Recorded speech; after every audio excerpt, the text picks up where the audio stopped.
ఈరోజు గుంటూరు పార్లమెంటు నియోజకవర్గంలో మన పొన్నూరులో వడ్లమూడిలో శివయ్య సాక్షిగా జరుగుతా ఉన్న రా కదిలిరా సభకి నియోజకవర్గంలో నుండి విచ్చేసిన తెలుగుదేశం పార్టీ కార్యకర్తలు, అభిమానులు, శ్రేయోభిలాషులు ప్రతి ఒక్కరికి హృదయపూర్వకమైన స్వాగతం. అలాగే మన నాయకుడు నారా చంద్రబాబు నాయుడు గారికి హృదయపూర్వకమైన స్వాగతాన్ని తెలియజేస్తా ఉన్నాం.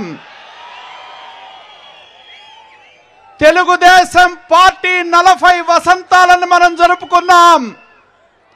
అలాగే మా కుటుంబం తెలుగుదేశం పార్టీతో ఉన్న అనుబంధం 40 సంవత్సరాలు.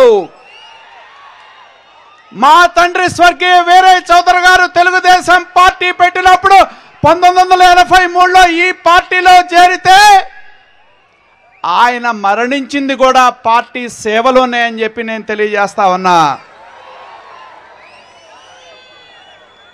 ఆయన మరణం తర్వాత రాజకీయం అంటే తెలియని నన్ను నేనున్నానంటూ భుజం తట్టి నడిపిన నాయకుడు నారా చంద్రబాబు నాయుడు గారు. ఆ రోజుల్లో నాకు రాజకీయం తెలియదు.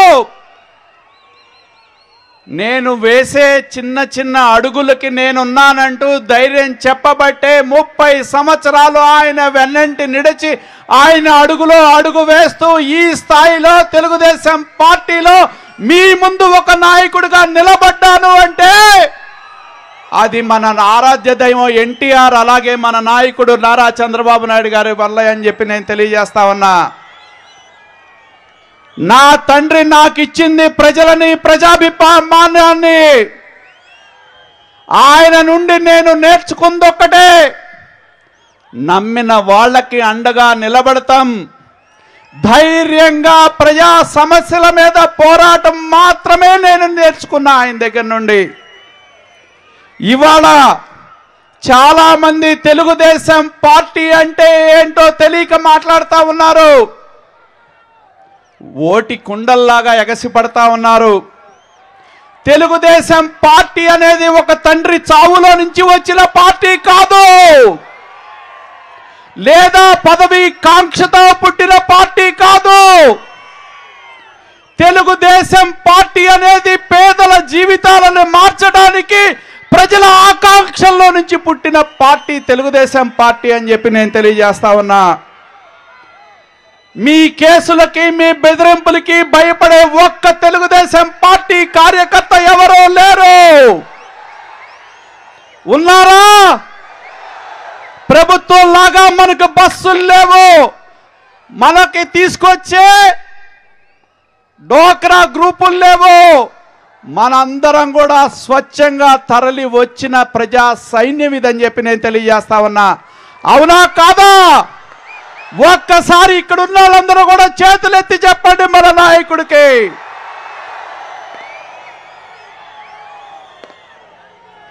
ఫ్యాక్షన్ మూకలు పీకలు కోస్తా ఉన్నా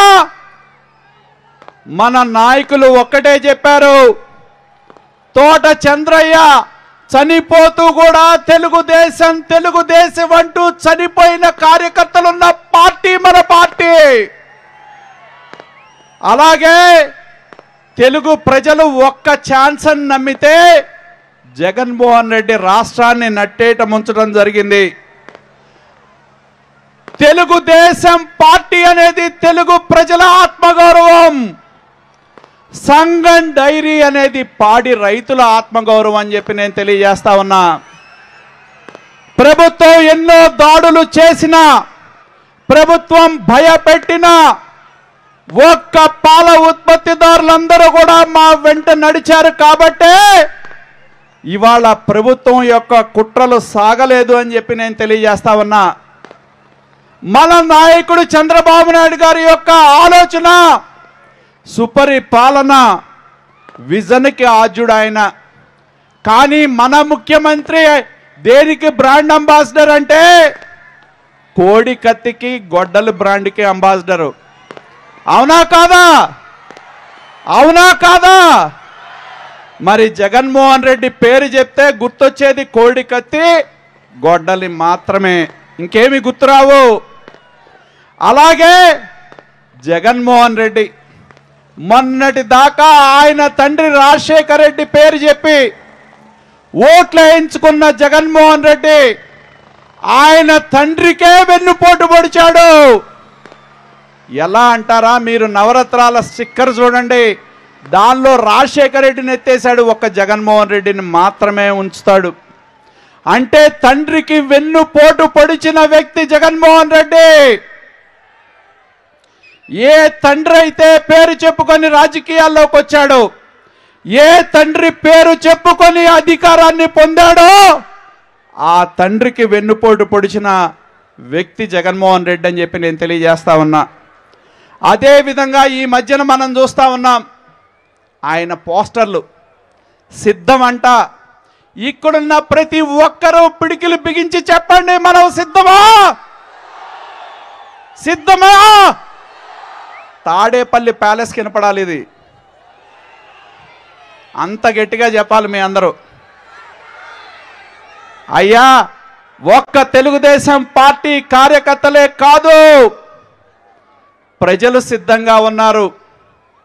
100 రూపాయలు కూడా లేని సారా బుడ్డిని 200 రూపాయలు చేసినందుకు, మద్య నిషేధం అని చెప్పి మహిళలని నయవంచన చేసినందుకు, ఆ 50 రూపాయలు వచ్చే కరెంటు బిల్లుని 500 రూపాయలు చేసినందుకు, మన నియోజకవర్గంలో పొన్నూరు నియోజకవర్గంలో తెలుసా, జగన్మోహన్ రెడ్డి ముఖ్యమంత్రి అయిన ఈ 5 సంవత్సరాల కాలంలో 32 కోట్ల కరెంటు బిల్లుల భారాన్ని వేశాడు, పెంచాడు ఆయన.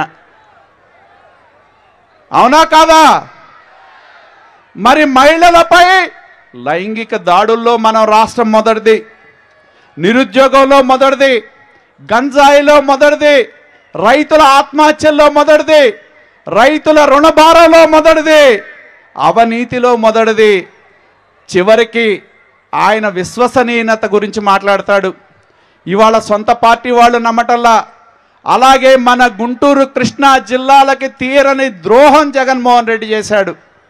మేము అసెంబ్లీలో ఉంటే నారా చంద్రబాబు నాయుడు గారు తెలుగుదేశం పార్టీ ముఖ్యమంత్రిగా ఉన్నప్పుడు అసెంబ్లీ సాక్షిగా ఆయన చెప్పింది ఒకటే, నేను అమరావతికి మద్దతునిస్తా ఉన్నా, 30,000 ఎకరాలు ఉండేటట్టు చూడండి, నా ఇల్లు తాడేపల్లిలోనే ఉంది అని చెప్పిన జగన్మోహన్ రెడ్డి మరి 3 రాజధానులంటూ నయవంచనకు పాల్పడ్డాడని చెప్పి నేను తెలియజేస్తా ఉన్నా.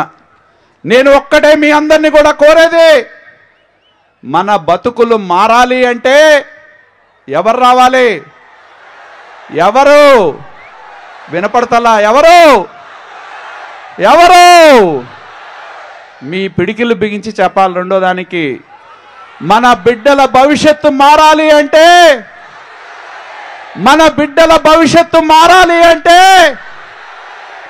చంద్రబాబు నాయుడు గారి యొక్క నాయకత్వం ఆయన కోసం కాదు. ఈ రాష్ట్రంలో 14 సంవత్సరాల సుదీర్ఘకాలం ముఖ్యమంత్రిగా చేసిన చరిత్ర ఆయనదే. ఆయన పాలన మనకి కావాల్సింది. మన బతుకులు మారటం కోసం, మన బిడ్డల భవిష్యత్తు కోసం, మన బిడ్డల యొక్క రాత మారటం కోసం మన పాలన రావాలి అని చెప్పి నేను తెలియజేస్తా ఉన్నా. అలాగే ఇవాళ ఈ నియోజకవర్గంలో ఉన్న ప్రజలు ఒక్కటే నేను తెలియజేసేది, మా తండ్రి ఆశయాల కోసం మేము రాజకీయాల్లోకి వచ్చాం. 5 సార్లు ఈ నియోజకవర్గ ప్రజలు మమ్మల్ని ఆస్వాదించడం జరిగింది. గెలిచినా ఓడినా మేం ప్రజల మధ్య ఉన్నాం. జగన్మోహన్ రెడ్డి ఎన్ని కేసులు పెట్టినా మేము భయపడలా, భయపడేది కూడా లేదని చెప్పి నేను తెలియజేస్తా ఉన్నా. తెలుగుదేశం పార్టీలో పుట్టిన నా తండ్రి తెలుగుదేశం పార్టీలో ప్రాణాలు కోల్పోయిన చరిత్ర కలిగిన కుటుంబం మాది అని చెప్పి తెలియజేస్తా ఉన్నా సగర్వంగా. మాలాంటి వాళ్ళం చంద్రబాబు గారి యొక్క నాయకత్వంలో, ఎన్టీ రామారావు గారి యొక్క ఆశీస్సులతో వచ్చిన వాళ్ళం, ఆశయాల కోసం పనిచేసే వాళ్ళం, ప్రజల కోసం పనిచేసే వాళ్ళం. మా ఊపిరి ఉన్నంత వరకు మేము ప్రజల కోసం పనిచేస్తామని చెప్పి తెలియజేస్తూ, ఈరోజు మరొక్కసారి మీ అందరికీ కూడా పేరు పేరున హృదయపూర్వకమైన కృతజ్ఞతలు తెలియజేస్తూ ధన్యవాదాలు తెలియజేస్తా ఉన్నా. అందరికీ నమస్కారం. Thank you.